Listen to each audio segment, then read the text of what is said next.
everyone. Good evening, everyone. Good to see all of you guys once again on a Thursday night. I hope you guys have had your dinner already. Okay. Okay. So what's up today?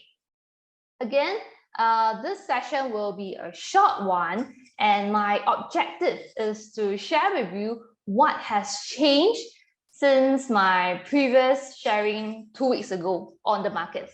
All right. I will try to keep it within 30 minutes, but I feel that I might exceed a little bit. All right. Okay. Which, by the way, for those of you who did not manage to catch my previous sharing on the Zoom live sharing, you can find it on my Facebook page, okay, the Joyful Investors, where I have posted the replay video on my Facebook page. Okay, but I can't guarantee that I'll be able to post the replay video for all future sharing. All right. So if possible, please do join us live in the Zoom webinar. Okay. So for today, I'll be touching on all the three markets which I am invested in. Okay, the US markets, the China markets, or you can say the Hong Kong markets, and lastly, our local markets, the Singapore markets. All right. If you have questions along the way, feel free to type them in the chat box, in the Q&A box, and I will do my best to answer your queries. Okay. Please take note that before I begin, as usual, the usual disclaimer, right? Please note that whatever I'm sharing with you, they are not financial advice. It is also not a financial recommendation, and they are just my personal opinion. All right. So all this sharing are for educational purposes. Before you do any investment, please exercise your own due diligence. Okay, for those of you who are joining us for the first time, I'm Hazel, the co-founder of the Joyful Investors. Right. From time to time, we will hold sharing sessions to share about investing tips, to share about our take on the recent market events, so that we can help more investors to understand what is going on, right? What is happening. And most importantly, what should they be doing, or what should they not be doing, right? We also have our own YouTube channel where we post bite-sized videos, right? So if you want to be in the loop for our future live sharing, do follow us on our Telegram channel, as well as our social media platforms like Facebook and Instagram. And if you find our sharing useful, do share them out with your peers, your friends, or your family, colleagues who you know are also investing in the stock market, so that more investors can benefit from the sharing. Okay, let's start off with the US market, which was also the markets that I was focusing on in my previous sharing 2 weeks ago, right? In my previous sharing, I talked about the topic of recession. Remember, for those of you who were there last 2 weeks ago, right? Because that was a topic which was worrying many investors, right? And at that point in time, there were also many online content that were talking about how a recession is coming, right? Telling everyone to be careful and all that. And that got many investors panicking as well. So then I shared with you guys on some of the things that you could be looking out for, and most importantly, what you should be doing, right? If you would like to find out more, you can check out the replay video that I have posted on my Facebook page. So for today, I would just like to bring up this indicator again, which I have shared a number of times in my previous webinar sessions. Right, that is the spread between the 10-year and the 2-year Treasury yield. Right, I've previously mentioned that this is one indicator which I am looking at right now because it has proven to be a rather good indicator to see whether a recession might happen, as it had previously successfully predicted the previous recessions.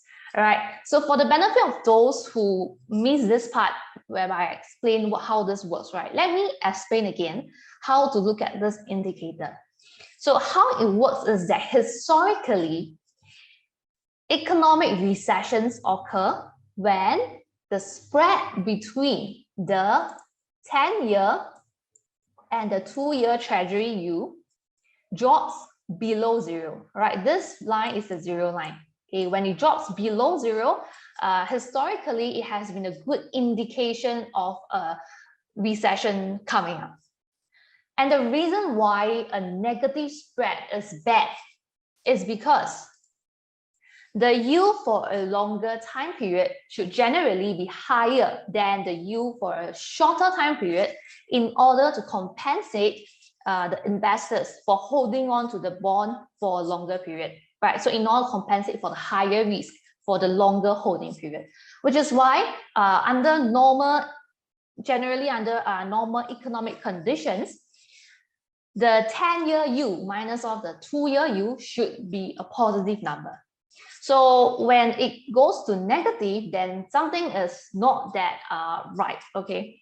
So since my previous sharing 2 weeks ago, this number has actually come down slightly more to 0.04% right now. Okay, but I want to point out that this is a leading indicator. What does this mean? Okay, meaning to say that even if today the spread drops below zero, recession does not happen immediately. It may take a few months to even up to a few years before recession comes, based on how it has played out for the previous recessions. All right, take a look over here. In the previous recession, which was in 2020, it took about 6 months since the spread first dipped below zero in 2019 before the recession happened in 2020. Likewise, in 2008 recession, okay, the spread dipped to below zero in 2006, right? It first dipped to the negative territory in 2006, but the recession only happened 2 years later in 2008. Going back in time, the previous recession, 2001, okay, the spread dipped to the negative region in 1998, but the recession happened only in 2001, which was slightly more than 2 years, right? So please do not panic, even if the spread goes to, say, below zero, or at this point in time where it's very near zero. This is the main message that I want to bring to you guys for tonight's sharing, right? That's why I'm bringing up this indicator once again. Okay, so please do not panic, because this is a leading indicator, meaning to say that recession does not have to happen immediately when the indicator goes to zero. Okay. Another thing is that you can also look at the treasury bond yields or the treasury bond prices. Why? Because during times of recession, prices of bonds will usually go up. Why? Because investors, they will switch to lower risk assets like bonds, and they will get out of the higher risk assets like equities. So this demand for bonds will then push up the prices for bonds, okay? And bond yields being inversely correlated to bond prices, it will drop, right? So during recessions, bond yields will usually drop. So if we take a look at the 10-year Treasury yield right now, this is the chart for the 10-year Treasury yield right now. Okay, we are at this point, circled in red color. Okay, we are here right now. It has not come down yet. It might be starting to come down soon, but it has not come down yet, which also means that we are probably still not that near a recession yet. Well, I could be wrong. Okay, all those are just my opinion. All right. So my opinion is that we probably are still not that near a recession yet, right? So please do not panic. Right, so this is what I want to briefly talk about for the topic of recession for today. Okay, I have actually covered quite a fair bit in my previous session. So for those of you who did not manage to catch it, you can catch the replay video that I have uploaded on my Facebook page, okay, the Joyful Investors Facebook page. So that's what I want to cover for the topic of recession. And my stand has always been that as an investor, our role is to put in the time and effort to learn what to do to learn the strategies on how to manage your investments under various kinds of market conditions. That's the most important thing, right? There is no point in putting your time and effort into worrying about whether recession is going to come or not, right? Because whether the recession is going to come, that is something that is out of our control. But what is within our control is knowing what you should be doing in the markets. And that is the area which you should be spending your time and effort on. All right. So let's take a look at the US markets right now. So where are the how is the US market right now? If you take a look at the S&P 500, okay, this chart is as of yesterday's close, all right? In the previous session, I shared this two price level, A and B, which I told you I was looking at, right? A and B. So these two levels were the levels that I was focusing on 2 weeks ago to see if the S&P 500 will be breaking off from its short-term downtrend, or will it continue on the short-term downtrend? Okay, for those of you who don't know, who missed the previous sharing, right? In the previous sharing, I shared with you guys the S&P 500 is in a short-term downtrend. Long-term wise, the uptrend is still intact. How do we see the short-term downtrend? Right? If you try to draw out the wave patterns, let me change the color. If you try to draw the wave patterns, you can see it looks something like this. So this was somewhere where we did the previous sharing session, right? So how come I said that it was in a short-term downtrend at that point in time was because the S&P 500 was making lower lows and lower highs. All right. Okay, but right now, where are the prices now? Okay, so before I go to that, right? So just for recap for those who are not here, last week I shared that key level A is a level that I was looking out for because I don't want the prices to go below this key level A. Otherwise, it will indicate that there is more bearish momentum to come. That means there will be more selling and prices may drop further. So that was one key level A that I was looking at. And I also shared with you key level B was another level that I was looking at because this level is a level where there is a rather strong resistance, okay, that I have explained to you. But since then, 2 weeks have passed. And what we are seeing right now is that prices have went up and even broke above this level B, which is a very good sign that we are seeing right now, okay? Now, the question would be then, is this going to be a change in the short-term trend? Is this going to be a change in the short-term trend? Is S&P 500 going up already? Possibly, right? If prices start to form higher highs and higher lows, then that indicates the trend has turned back up into a short-term uptrend. Or there's another possibility, which is that prices could also start to consolidate sideways before it goes back up. That is also possible. Okay, so but the good thing is based on what we are seeing right now, things are looking good. Okay, so where the next low will be formed will tell us more insights of the trend. Okay, in fact, there is this level C that I want to talk to you about today.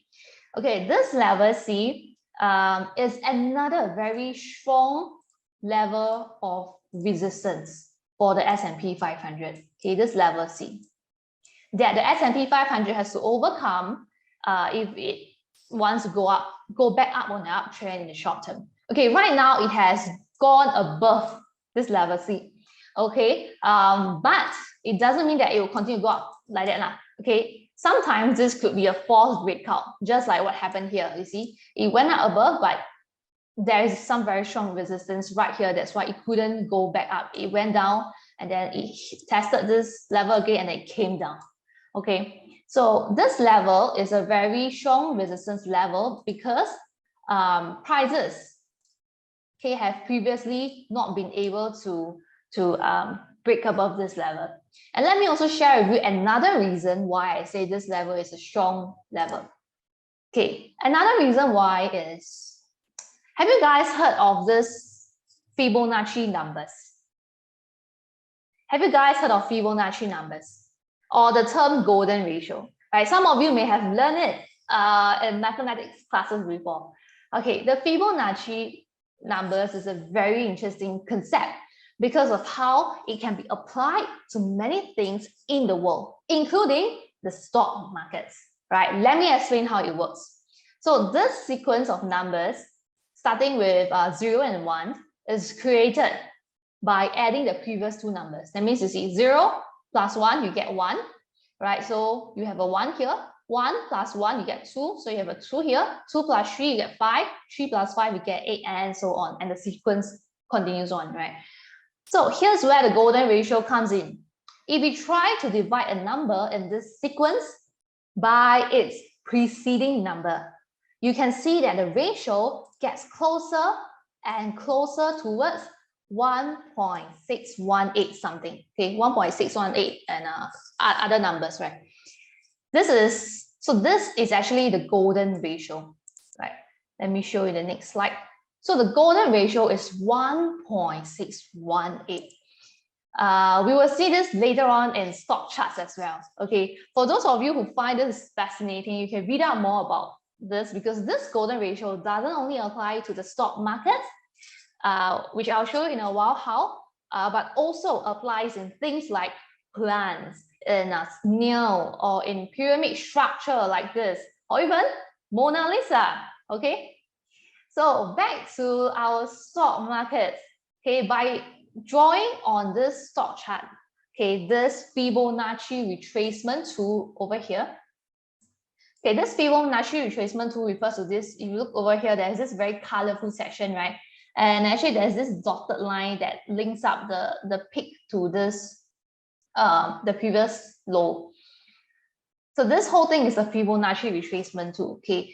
And we can see this 0.618, very small number over here. This is the golden ratio that I was talking about, 0.618. So how this Fibonacci retracement tool works is that whenever prices are at the 0.618 level, that means this level, or in fact 0.382, which is here,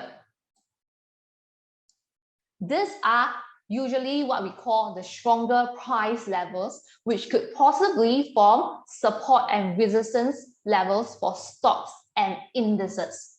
Okay, so based on what we are seeing right here, this level, key level C that I pointed out, it actually coincides with the 0.618 level on the Fibonacci retracement. So what does this tell us? This tells us that this level is going to be a very a key level that you have to look out for, because this will be a strong level that could possibly be a support or a resistance level. So right now, prices have broken above this key level C, but I would wait to see if this is just a false breakout, or is it that prices really are going back up really, or is it that prices might start to consolidate at this level. So today, if I don't have any positions in the ETF that tracks the S&P 500, will I want to buy in at this point in time? The answer is no. Because in terms of probabilities, there is a higher probability of a retracement soon, based on the concept of number one, resistance, and number two, Fibonacci retracement. And in fact, there is a number three. There are also other indicators which show that the index is currently overextended. So in terms of probabilities, it is not working in favor for me if I were to buy, right? Because there is a higher probability of a retracement anytime soon. My investing style is that I will only buy during retracements so that I buy at a better value. That is my investing style, okay? This is not a recommendation. I'm just sharing with you my investing style. So again, when we look at all these technicals, there is no 100% guarantee, just like there is never 100% guarantee in the stock markets, right? But why we are doing this is so that we can make more educated moves, more educated decisions in the stock markets. So this is what I'll be looking at right now. Okay, I would not be buying the S&P 500 if today I were to think about buying it, right? I'm not going to be entering it right now at this point in time. I will want to see a retracement back down before I buy. Okay, and I will also be able to tell where is the new low going to be. As for NASDAQ, we're looking at a very similar chart as S&P 500. Okay, so likewise, last week I shared with you A and B, right? So for this week, similarly, there is also a C for NASDAQ. So at this level, there is a higher probability of a pullback soon, as it has reached this next level of resistance at C. You must understand that stocks move in this manner. Okay, stocks move in this manner. It rallies up and then it retraces, and then it rallies up again and retraces again, then rally up, retrace, rally up, retrace. Okay, this is on the uptrend, all right? Stocks do not just move up like that. It is not a one straight line like that. It has to go up, come down a bit, go up, come down a bit. So for me, I always like to buy during the retracements. I never buy when the prices are near a resistance. I never do that, right? So we need to understand how stock prices move so that you know how to position yourself to buy at a better value. So I never buy when prices are near a resistance. In fact, there are a number of other good buying opportunities for individual stocks in the US market as well, whereby the risk to reward setup, in my opinion, is more favorable than for the indices right now. One of which is Adobe, which we have recently shared with our inner community as well. Okay, it is one of the stocks which we have recently added some positions. Of course, this is not an investment recommendation to you, okay? Please exercise your own due diligence. Adobe has been down by more than 30% from its all-time high. Okay, ATH stands for all-time high. But nothing has changed for its fundamentals. There has been no change in its fundamentals. The fundamentals are still as strong as half a year ago for Adobe. So in fact, the fact that the stock prices have come down by 30% from its all-time high, right, does not mean that the business is really worth 30% less than half a year ago. Okay, please know how to differentiate between a business true worth and the current pricing in the stock markets. So my investing methodology is to take advantage of such irrational mispricing to buy the quality businesses at a bargain price, which I think Adobe is a good buy in this case right now. Okay, so this is not a recommendation. I'm just sharing with you some of the things that I'm looking at, right? Right, before I move to the China markets, I just want to talk a little bit more about oil. Due to the Russia and Ukraine war, so during this period, there has been a lot of discussions on oil, investing in oil companies because of the surge in oil prices due to the war between Russia and Ukraine right now. And I've also received some queries on whether we should be investing in oil or oil companies right now. All right, as I've shared in my previous webinar, I never jump into investments just based on the news or based on the events that are happening in the economy or in the market right now. The reason is because things get even more tricky and the risks are generally higher because you are buying based on the higher level of speculative activity in the markets, which means that a change in the narrative, right? Any change in the narrative can immediately result in a very sudden, drastic movement in the stock markets, in the stock prices, because there are more speculation involved. So I never invest just because of a certain news that is happening, you know, because of the war or because of inflation and all that. I never do that, all right? I always stick to the good companies, the fundamentally sound companies, regardless of the news. Take a look at this chart over here. This is the futures for crude oil. Okay, you can see over here in this circled region, right? This circled region represents the prices that were traded within the month of March. Okay, so within just 1 month, there has been more than 30% price movement, price changes within just 1 month. And all these candles that you see over here, which represents the prices that are transacted within a day, they are all very long. And what does this tell us? It tells us that there is a lot of volatilities. Within one single day, the prices can move or change by 10% or even 15% on one single day. So when the narrative of the war changes, the price of crude oil can either shoot up by a lot or come down by a lot because of the higher level of speculative activities that is driving this price movement because of the uncertainty. So I never invest based on short-term news or short-term opportunities, which can go either way and it can change really quickly. Personally, I'm also not into any commodities or any commodities related companies just because of this Russia-Ukraine war. Right? I want to emphasize this once again because I do still have some investors who approach me on this topic. But let me also just show you one of the oil companies. Right? This is one of the oil companies that was being named by CNBC recently as a stock that Jim Cramer is paying attention to, which is ExxonMobil. Right? Let me show you how it looks like. So this is the stock chart for ExxonMobil over the last 1 year. Wow, so you can see over the last 1 year, it seems pretty not bad, right? Going up on an uptrend. In 2022, it shoot up by quite a fair bit. And then in the month of March, it also shoot up more, probably due to this Russia-Ukraine conflict, this war right now. But if you zoom out more in time to look at the bigger picture, this is what you see. This is ExxonMobil's stock price performance over the last 20 years. You can see that the performance isn't as great as you thought it would be. Due to the nature of the industry, right, the stock prices are generally more cyclical.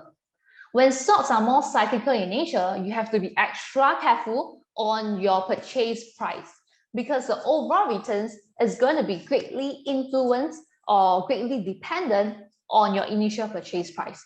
Why? Because there are very strong support and resistance levels for such stocks, cyclical stocks. In fact, if you look at the stock price for ExxonMobil right now, is here. You can see that it's actually getting so close to this historically this very strong resistance. Okay, take a look at this black line that I've drawn for you. This has been a very strong resistance for ExxonMobil since 2007. Since 2007, so that is like how many years? More than 10 years ago. I'm not saying that prices definitely cannot break above this level. That of course anything could happen, right? Miracles could of course always happen. But what I'm saying is that in terms of probabilities, the probabilities are not in our favor if you were to buy it right now, okay, because of this very strong historical resistance. The risk to reward, in other words, is not in our favor, okay, because the question always goes back to how much money do you want to risk? What is your acceptable risk level? So for me, this is not something that I will want to be in, right? This risk to reward in this case is not something that I want to be taking up. Okay, of course, there could always be miracles that happen and then price just shoot above this level. But in terms of probabilities, the chances are not in my favor. So this is not something that I want to risk my money in. So never just look at the short-term gains, right? Never chase after the short-term gains without taking into consideration of the bigger picture. If you want to know more about the other risks that you might get yourself into, if you invest based on short-term news or short-term events, you can check out the replay video that I posted on our Facebook page for the previous webinar on 17 March. All right. Okay, moving on. China markets. It has been a good 2 weeks for China tech stocks. For those of you who do not know what has happened, basically the Chinese regulators, they have said that they pledge to keep their capital market stable and they'll continue to support the foreign listing of their local firms and the efforts to ratify, in other words, the crackdown on the Chinese tech sector should end soon. So all these positive messages have sent the prices going up over the last 2 weeks. So over the last 2 weeks, it has been a good 2 weeks for the China stocks. So what's next for China then? There are a number of factors that are weighing in the minds of some investors right now and causing them to still continue to stay away from the stock markets. So I would like to address them. The first one is related to the war that's happening right now. Investors are worried that China may extend help to Russia and end up facing similar sanctions as Russia, which will then, of course, be detrimental to the economy of China, as well as the businesses in China. While I'm no prophet, while I can't predict, but my opinion is that China is too deeply integrated into the global economy to risk helping Russia, which is why China has also, if you realize, been trying to stay away from Russia during this period and said that no, they are not involved in this conflict, but they just don't want to call it a war. And earlier on, the US and China also met up, which the agenda was to remind China what would happen to them if they align with Russia. And China was very quick to say that no, it will not invade Ukraine, and also gave other indirect affirmations that that is not what they're doing and they will know what not to do. So our view is that China's priorities are still to pursue policies that will boost their economy and to avoid any sanctions that will adversely impact their economy. So in my opinion, this is something that I'm not that worried about, right? Secondly, some investors, they are worried that China stocks may face delisting from the US stock exchanges. Okay, those names like Alibaba, JD. Okay, with what the Chinese regulators have said, this delisting worries are put to rest, at least for now, right? As Beijing said that they will continue to support the foreign listings and they will work with the US counterparts for compliance. All right, but before this piece of news, we were already invested into China as we believe that this issue will be fixed eventually. And while it happens, the China companies will still continue to grow, right? And the last one that I want to talk about is COVID. COVID situation in China is worsening recently.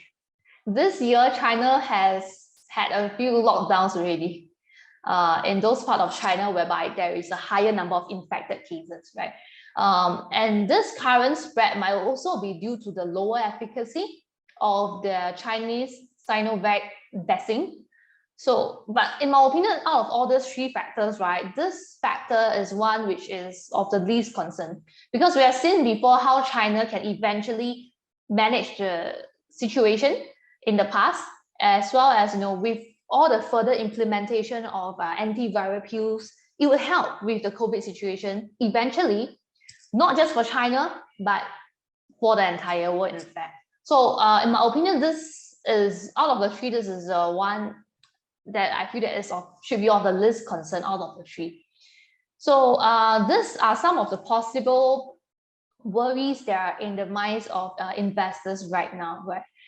As for the price movements, the Hang Seng Index is still on a downtrend. In the short to mid term, it is still on a downtrend. Same goes for the China tech stocks. So we're going to see how things are going to play out in the quarter to come, whether or not we'll be seeing more upward momentum. But in terms of fundamentals wise, there has been largely no change in the fundamentals to some of these good China tech stocks, as we have explained before, right? So for those who don't know how to look at trends, right, how to identify that this is a downtrend, you can see whether the prices are making lower highs and lower lows. So you can see that for Hang Seng Index, it has been making lower highs and lower lows. So is that going to be a change in trend at this point? I don't know, because it is really not clear at this point in time. So we have to see where the prices are going to go from here. All right. Okay, one of the more popular China tech stocks that many of you are often asking about is Alibaba. So I decided to talk a little bit more on Alibaba. Okay, the fundamentals are still good. They're still intact, as I've explained in my YouTube videos before. So I'm not going to go into that.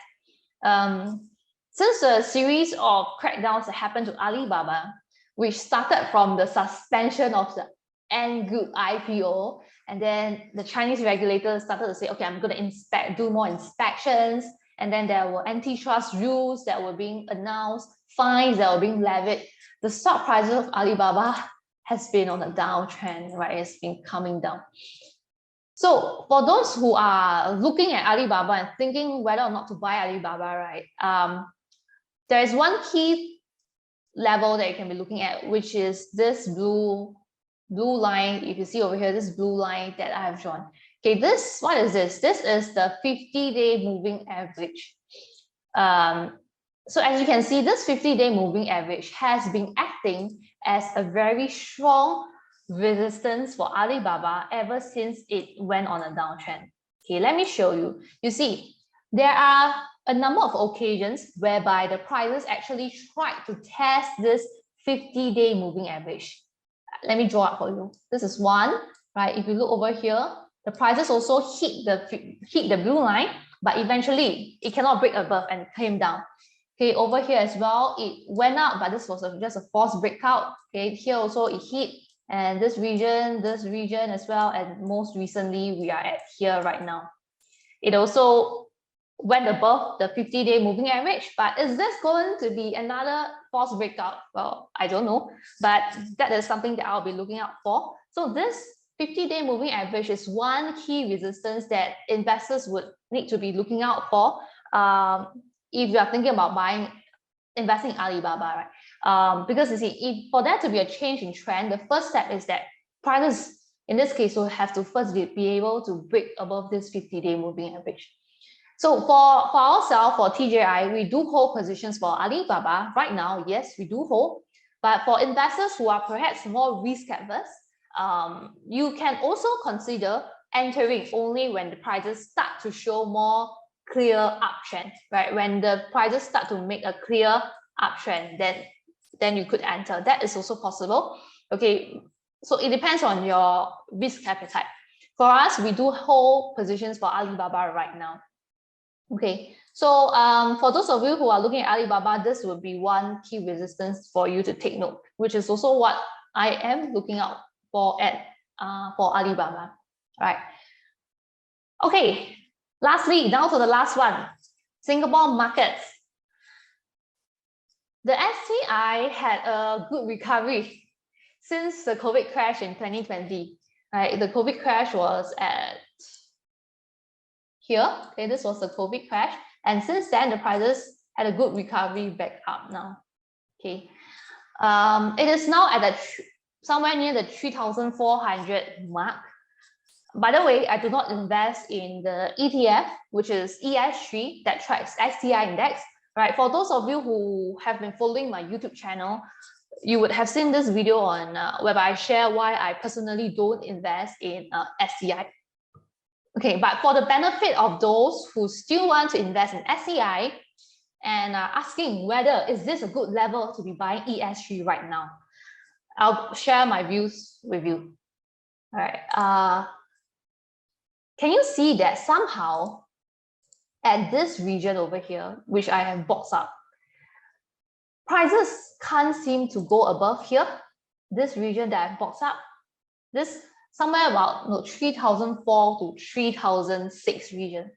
Prices, once it hit this region, right, it comes back down. You see, once it hit this region, it comes back down. Right, same for here, it hit this region, come back down, hit here, come back down. So somehow at this level, this is a level where we would say that there is a very strong resistance for STI historically since 2007. So prices actually at 3,004, it is actually now hovering at this strong resistance region once again. Again, let me share with you, I never buy at the resistance because A resistance means that prices have a higher probability of being resisted and it will retrace back down. So I never buy at the resistance because in terms of probabilities, it's really not working in my favor, right? Is STI going to be making history this time round by breaking above this strong resistance since 2007? But I'm not sure, but based on what I can analyze, the odds are still not in favor. So if today you ask me, would I want to invest in STI right now at this point in time? I will say no, because I don't want to be going against the probabilities, right? But again, disclaimer, this is not 100% foolproof. Anything could always just suddenly happen, right? But this is to answer the question for those of you who are thinking of investing in STI at this point in time. If I wanted to invest in STI, I would have invested during the crash in 2020, right? Where the valuations are much better. Okay, so for those of you who are wondering how come I don't invest in STI, you can check out my YouTube video where I do the explanation. Right? But what I do invest in for the Singapore markets are the REITs. But REITs, because they are more cyclical in nature, so when I look out for opportunities to buy, I will usually be extra careful on my entry price. So to give you an example, Ascendus is a diversified REIT with good fundamentals that has presence in Singapore, in the US, in UK, and Australia. Okay, it has reported growing revenue, growing net property income, as well as the distributions over the years. By the way, this is not a recommendation. I'm not telling you to buy Ascendus. I'm sharing this for educational purposes. Take a look at the stock chart. Okay, after the COVID crash, this was the COVID crash, right?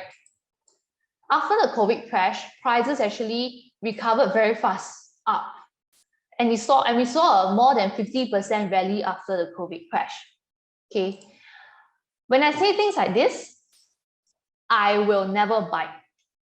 Meaning to say that if today I somehow didn't manage to catch Ascendus before the prices rallied up by a lot, I will just give it a miss because I know that there will still be opportunities. Don't forget that REITs are mostly cyclical in nature. For some, yes, over the very long term, there will still be upward trend, but within the short to medium term, the price movements are mostly more cyclical, meaning that there are ups, there are downs. We have support levels and we also have resistance levels. So true enough, take a look at where the prices are right now. So this was the COVID crash, right? And then it recovered. Then in October 2020, it started to move sideways, consolidate, right? It came down and then it started to consolidate sideways. So the prices have since pulled back, and this presents much better buying opportunities as compared to this period over here. As compared to this period over here when we had a crazy rally, I will never buy. If let's say prices have rallied up by so much, I will never buy, right? I never chase after prices, okay? So for REITs, never chase after the prices, right? If you do that, sometimes you see the 5% dividends that you collect may not even be sufficient to cover the capital losses that you have to incur when prices come down. So for REITs, right, or for any other very cyclical stocks, your purchase price is very important, right? You cannot anyhow just buy in at any price or when the prices are super high at all-time high. You cannot do that, right? Because there is a risk that the dividends you collect may not even be sufficient to cover the capital losses that you incur. So based on the current price movements, you may ask then, where are the possible entry points if I want to be buying a standard REITs right now? Okay, let me share with you. Okay, I have drawn out some lines right over here. This X, Y, and Z, all these lines, I've drawn them out so that you can see better as I explain to you the price movements. So since October 2020 last year, the prices started to consolidate. Okay, that means this point, it started to move sideways if you follow my cursor. So prices, they're actually now consolidating within this price band of 290 and somewhere around 313, about there, okay? So I've drawn two lines, X and Y. X is at, I draw it at the $3.13 level, okay, and it is what I would call the resistance. While at 2.90 level, this I draw a line called Y. This is what I will call the support. So back in 2021, right? If let's say we look back in time, right, at 2021, which is somewhere here, okay, 2021. Back in 2021, if I were to think about investing and buying ascenders, where would I want to buy? I would make my entry point when prices have hit the Y level. That means every time when prices come down and test this Y level, that is when I would be buying. All right. So I would be buying when prices hit the Y level. I always buy on the support. Okay, I never buy on the resistance. Why? Because in terms of probabilities, there is a higher chance that prices will go back up after hitting the support. And there is a higher chance that prices will come back down after testing a resistance. This is the concept, right? And the probability. So I will never buy when prices are at resistance. I only buy when prices are on the support, so that the odds are in my favor. So that once I buy, the prices will go up, right? And even if it comes down, it drops to support. I'm still not making losses, or I'm just break even. But things took a change in 2022. You can see that now the prices 2022, right? It actually break below this. It actually break below the level Y. Okay, you can see. Okay, it's not. Let me change the color. Okay, you can see over here, 2022, the prices actually break below the level Y. So what we have right now is that prices have formed a new support at level Z. And then what happens to Y? Y becomes a support turns resistance. Okay, then Z becomes the support. Okay, my hair, okay, this is very ugly. Okay, sorry, this should be a resistance. Oh, sorry, support. All right, so based on the most recent price close, prices are now attempting to break out of this Y level. This is where prices are at right now. Prices are attempting to break out of this Y level right now. So it's actually hovering between X and Y, in other words. So then you may be asking, so now at this point in time, would I want to buy? I will probably not do it now, because the prices are in this region whereby I would say it's a rather unclear zone. Why is it unclear? Because there are a few scenarios that could happen. One thing is, what might happen is that the prices might just, of course, shoot back up, right? Shoot up, maybe hit X and might come down. Or prices might start to consolidate within this price range. Okay, or this might be a false breakout and prices come back down to Z again and then start to consolidate between Z and Y. So this is at a rather unclear zone right now, which I will probably not be making any action if I were to be thinking of investing in Ascender soon. All right, so this is what I would say is in a very unclear zone, an awkward zone. So I want to confirm if this is just if this area is just a false breakout, or is it that prices are going back up again, hit X, and then it will come down and Y becomes a support? Because if Y becomes a support again, I will want to buy when prices hit Y level. So these are the kind of considerations that and analysis that I would look at before I enter for REITs, or in fact other stocks as well, because I always want to be buying at a good price, right? A good investment today is not just only buying the good stock or the good REIT. It is also about paying a good price for the good stock or the good REIT, which is why I would look at the price movements so that I would be able to enter at a better price. All right. So all these are the kind of things that I look out for when I look at the markets. One of the investing principles which I strictly follow is to exercise patience in the markets. Patience in the markets is very important. I only buy or sell fundamentally good companies when the risk to reward is in my favor. If things are actually not playing out according to my plan yet, I will just be patient, and I will never force an investment just for the sake of investing. I find that one problem that many investors face is that they think every extra dollar that they have, it must be put to work immediately in the stock markets. Yes, while the time in the stock markets is very important, it is also equally important to be doing the right thing in the stock markets.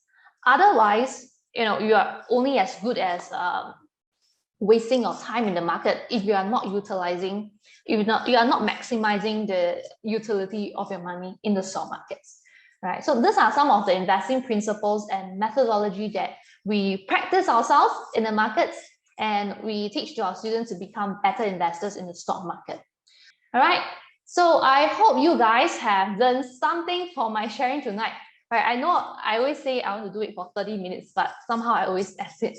So if you find our short Zoom sessions helpful, do share them with your peers so that those who are investing in the stock markets, you can learn as well. Stay invested joyfully in the markets. And I'll see you in the future sharing sessions.